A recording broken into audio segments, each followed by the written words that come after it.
اے بچیوں والوں تمہیں مبارک ہو، اے بیٹیوں والوں تمہیں مبارک ہو، اپنی بیٹیوں کو کبھی برا نہ سمجھنا۔ نبی پاک علیہ الصلوۃ والسلام فرماتے ہیں جس شخص کے بیٹی ہو وہ اسے زندہ دفن نہ کرے، اسے ذلیل نہ سمجھے، تو اللہ عز و جل اسے جنت میں داخل کر دے گا۔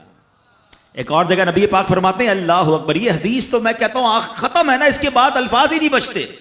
بہت ساری بیٹیوں کی فضیلت کی حدیث ہے، مگر یہ حدیث ادھر جا کے لگتی ہے، دل کو چھو لیتی ہے۔ سنو تو صحیح اس کے الفاظ کیا ہیں۔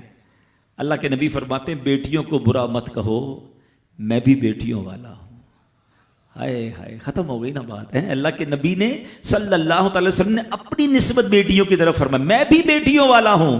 بے شک بیٹیاں تو بہت محبت کرنے والیاں، غم گسار اور بہت زیادہ مہربان ہوتی ہیں۔ سنو بیٹیوں والوں اور بہنوں والوں، اللہ کے حبیب کیا فرماتے ہیں صلی اللہ تعالی علیہ وسلم، میرے نبی کا فرمان ہے کہ جس کی 3 بیٹیاں یا بہنوں کی اس طرح پرورش کرے، ان کو ادب سکھائے، ان سے مہربانی کا برتاؤ کرے، یہاں تک کہ اللہ عز و جل اسے بے نیاز کر دے، یعنی ان کا نکاح ہو جائے، تو اللہ تعالیٰ اس کے لیے جنت واجب فرما دیتا ہے۔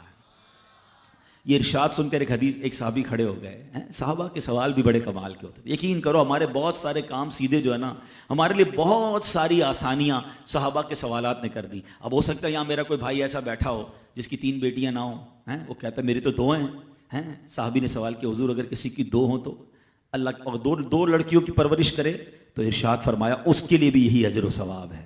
راوی فرماتے ہیں یہاں تک کہ اگر ایک بیٹی کا بھی لوگ ذکر کرتے تو نبی پاک اس کے بارے میں یہی فرماتے۔ مگر ایک روایت اور بھی موجود ہے کہ ایک صحابی نے کھڑے ہو کر کہا حضور اگر کسی کی 1 بیٹی ہو، اللہ کے نبی نے فرمایا 1 بیٹی ہو تو بھی جنت واجب ہو جاتی ہے۔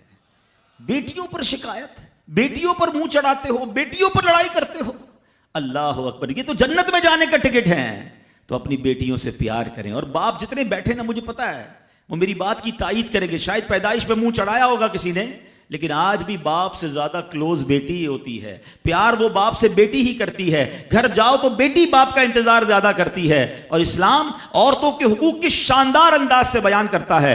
اللہ کے نبی علیہ الصلوۃ والسلام فرماتے ہیں جب کسی کے ہاں لڑکی پیدا ہوتی ہے، سنو، گھر پہ مہمان آئے تو اچھا لگتا ہے نا، اور کوئی بڑا اہم مہمان آ جائے، کوئی بڑے بزرگ آ جائیں تو کتنا خوش ہو جاتے ہیں آپ۔ کئی ایسے بزرگ ہوں گے، کئی ایسے علماء ہوں گے، کوئی ایسی شخصیت ضرور ہوگی جس کو آپ اپنے گھر بلانا چاہتے ہوں گے، مگر آپ سوچتے ہوں گے یار وہ میرے گھر کیسے آئے گا، بہت بڑا آدمی ہے، بڑا مصروف شخص ہے، پسند تو مجھے بہت ہے مگر میں گھر نہیں بلا سکتا۔ سنو، جب تمہارے گھر بیٹی آتی ہے تو پتہ ہے کون مہمان آتا ہے؟ اللہ کے نبی فرماتے ہیں جب کسی کے ہاں لڑکی پیدا ہوتی ہے تو اللہ عز و جل فرشتوں کو گھر بھیجتا ہے۔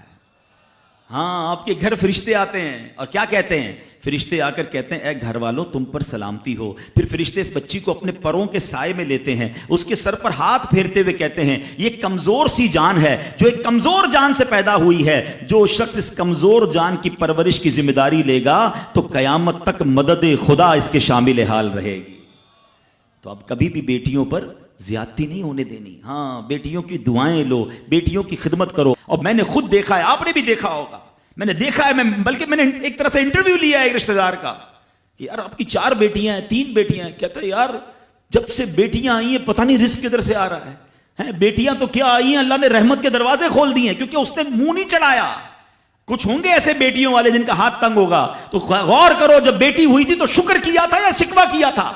اللہ نے تو بھیجی تھی رحمت تمہارے گھر پہ، تم نے اس وقت بھی اللہ کو ناراض کیا، بیوی کو گالیاں دی، ہنگامہ کیا، اب کہتے ہو رحمت نہیں آ رہی۔ تم نے تو کتنی ناشکری کر لی۔ اگر تم سجدہ شکر ادا کرتے، اللہ کی بارگاہ میں رضا راضی رہتے، اللہ بیٹیاں تو دیتا مگر تم پر رحمت کے اور دروازے بھی کھول دیتا۔ اور ہم نے دیکھا ہے لوگوں کے رزق کو بڑھتے ہوئے۔ تو کبھی بیٹی کی پیدائش پر آپ نے منہ نہیں چڑھانا ہے، ہاں، نہ اپنی زوجہ کو تانے دینے ہیں، اور بیٹیوں کا خیال رکھیں، بہنوں کا خیال رکھیں۔